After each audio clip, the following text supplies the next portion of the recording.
ఇగో పాపం నిర్మలా సీతారామన్ గారి యొక్క ఏఐ వీడియోలు వాడుతూ ఏమవుతుందంటే చీటర్లు కొంచెం ప్రచారం చేస్తూ ఉన్నారు. ముఖ్యంగా ఫేక్ 22,000 పెడితే 10 లక్షల సంపాదన. ఎవడైనా నమ్ముతాడు? ఇప్పుడు 22,000 పెడితే 10 లక్షల సంపాదన. వాడు ఎవడు పని చేయడు. ఇక ఒక 22,000 రూపాయలు ఎవరి దగ్గర అప్పు తెచ్చుకొని అలా పెడితే 10 లక్షలు వస్తే వాడు 22,000 వాళ్ళకి ఇచ్చి 10 లక్షలు జేబు వేసుకుంటారు. అంతే కదా. ఎవరైనా నమ్ముతారు? ఎవరైనా చదువుకున్నటువంటి వ్యక్తులు ఎవరైనా నమ్మేటువంటి ఆస్కారం ఉంటుందా? కానీ కొంతమంది చదువుకున్నటువంటి మూర్ఖులు కూడా కొంతమంది ఉంటారు. సో ఇది నిజమైనదా లేకపోతే ఫేక్ అనేది కూడా ఆలోచించరు. పైసలు అయితే ఉత్తగా రావు కదా. ఆయన చెప్తారు కదా, ఎవరో గోల్డ్ బోడకుండా ఆయన చెప్తారు కదా, పైసలు ఊరికే రావు, డబ్బులు ఊరికే రావు అని చెప్పి చెప్తారు కదా, ఏదో గోల్డ్. సో నిజంగా పైసలు ఎవరు ఉత్తగా ఇస్తారు చెప్పు? 22,000 పెడితే 10 లక్షలు వస్తాయి అంటే ఇక అందరు 22,000 పట్టుకొని తిరుగుతూ ఉంటారు. సో ఇది ఏ విధంగా నమ్ముతారు? 22,000 పెడితే 10 లక్షల సంపాదన. కేంద్ర మంత్రి నిర్మల పేరుతో ఏఐ వీడియోలు, అడ్డంగా దోపిడీ చేస్తున్న సైబర్ నేరగాళ్లు, నిరుద్యోగ వృత్తి పేరుతో ప్రధాని ఫేక్ సందేశాలు, దేశవ్యాప్తంగా మోసపోయిన 1000 మంది చర్యలు తీసుకోవడం కేంద్ర ఐటీ విఫలమైపోతా ఉన్నదట. ఇగో 22,000 పెట్టుబడి పెట్టండి, మీరు లక్షాధికారులు అయిపోతారు. మరుసటి రోజు నుంచే మీకు రోజు 64,000 వస్తాయి. నెలకు ఇలా 10 లక్షల వరకు సంపాదించవచ్చు. ఒక ప్రకటన చేసింది ఎవరు కాదు, కేంద్ర ఆర్థిక మంత్రి నిర్మలా సీతారామన్ అని నమ్మించేలా సైబర్ కేటుగాళ్లు ఆమె ఏఐ వీడియోను యూట్యూబ్, ఇన్స్టాగ్రామ్, ఫేస్బుక్, ఎక్స్ వంటి సామాజిక మాధ్యమాల్లో ఫేడ్ కంటెంట్ గా సర్క్యులేట్ చేస్తూ అమాయకుల పుట్టి ముంచుతున్నారు. ఆ వీడియో పక్కనే పెట్టుబడి ఎంత పెట్టాలి, రోజుకు నెలకు లాభాలు ఎంత అనే లెక్కలతో పాటు భారతీయ స్టేట్ బ్యాంక్ ఎస్బీఐ ఆమోదించిందంటూ సైబర్ నేరగాళ్లు యాడ్స్ ను సృష్టించారు. 10 నెలలుగా ఈ వీడియో సామాజిక మాధ్యమాల్లో చక్కర్లు కొడుతుండగా స్వయాన కేంద్ర ఆర్థిక మంత్రి చెప్పారు కదా, అది నిజమే అయి ఉంటుందని దేశవ్యాప్తంగా 1000 మంది 22,000 చొప్పున చెల్లించి మోసపోయారు. కేటుగాళ్లు ప్రధాని నరేంద్ర మోదీని కూడా ఏఐ ద్వారా అడ్డంగా వాడేసుకుంటున్నారు. మా ప్రభుత్వం నిరుద్యోగులకు నెలకు 3,500 చొప్పున నిరుద్యోగ భృతి ఇవ్వబోతుంది.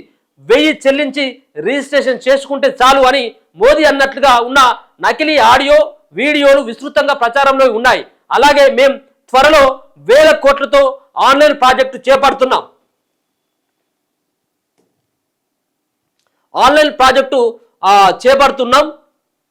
ప్రజలు కూడా తమ స్థాయికి తగ్గట్లు పెట్టుబడి పెట్టి భాగస్వాములు కావచ్చు అంటూ రిలయన్స్ అధినేత ముఖేష్ అంబానీ పేరుతో ఏఐ ఆధారిత వీడియో ఒకటి ప్రచారంలో ఉంది.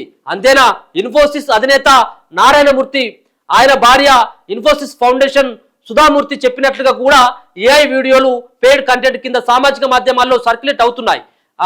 క్వాంటమ్ ఏఐ స్ట్రాంగ్ ట్రేడింగ్ లో పెట్టుబడి పెట్టండి, రోజుకు 2.5 లక్షలు సంపాదించండి అంటూ ఇన్ఫోసిస్ నారాయణమూర్తి చెప్పినట్టుగా ఉన్న వీడియోను నమ్మి చాలా మంది మోసపోయారు. ఆర్బీఐ మాజీ గవర్నర్ శక్తికాంత దాస్ పేరుతోనూ ఇలా ఏఐ వీడియోలను సైబర్ కేటుగాళ్లు అప్లోడ్ చేస్తూ అమాయకులను నిలువున దోపిడీ చేస్తా ఉన్నారు. దయచేసి నిర్మలా సీతారామన్ చెప్పిందనో, మోదీ గారి ఆడియో అనో, లేకపోయినట్టయితే ఉంటే ఈ సుధామూర్తి అలాగే నారాయణమూర్తి ఆ వాయిస్ అంతా కూడా ఒకటే కదా అని చెప్పేసి నమ్మి మీరు బొక్క బోర్లా పడాల్సినటువంటి అవసరం లేదు. దయచేసి ఒకసారి ఆలోచించాల్సిన అవసరం ఉన్నది. ఇంతకుముందే నేను చెప్పినట్టుగా పైసలు ఎవరు కూడా ఉత్తగానే ఇవ్వరు. సో కేంద్ర ప్రభుత్వం తీసుకొచ్చినటువంటి నిరుద్యోగ భృతిని 3,500 రూపాయలు, అలాగే మీరు 22,000 రూపాయలు పెట్టుబడి పెడితే 10 లక్షలు వస్తాయని చెప్పేసి చెప్తున్నటువంటి వాటి ఏవైతే ఉంటాయో దయచేసి వాటిని నమ్మకండి. అవన్నీ కూడా ఫేక్ వీడియోలు, ఏఐ వీడియోలు.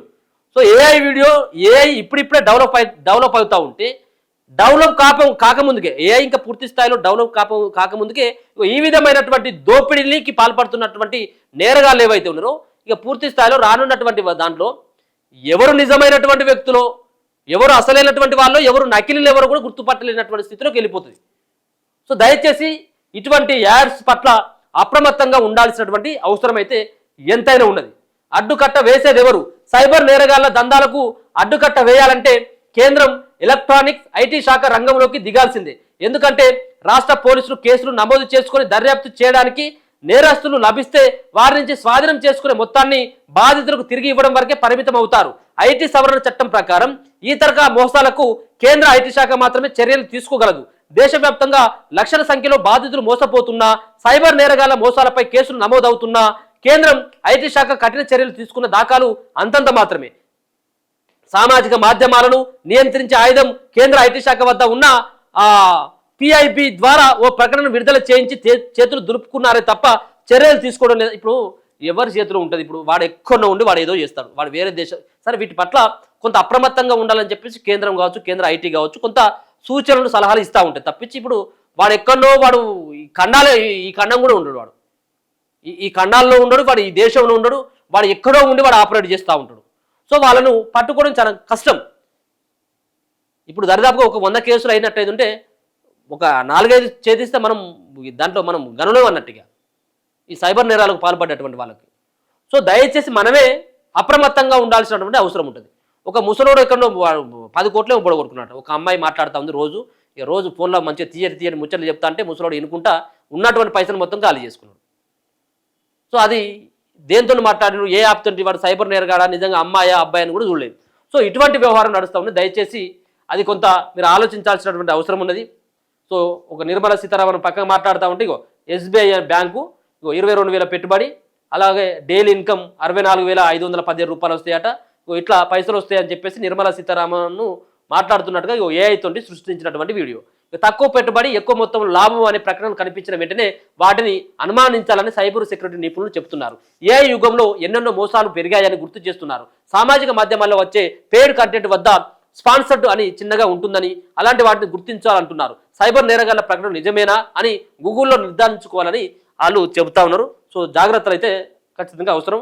వచ్చినటువంటి ఫోన్కి వచ్చినటువంటి అన్ని మెసేజ్లు అనౌన్స్ సంబంధించినటువంటి మెసేజ్లు అన్ని కూడా ఓపెన్ చేసి ఈ ఓటీపీ చెప్పు, ఈ పాస్వర్డ్ చెప్పు అని చెప్పేసి ఎవరైనా పంపితే అది ఖచ్చితంగా పోలీసుల కన్నా మీరు వాళ్ళకి కంప్లైంట్ అనేది చేయరి, లేకపోతే వాటిని ఓపెన్ చేయకుండా ఉండడం మంచిది.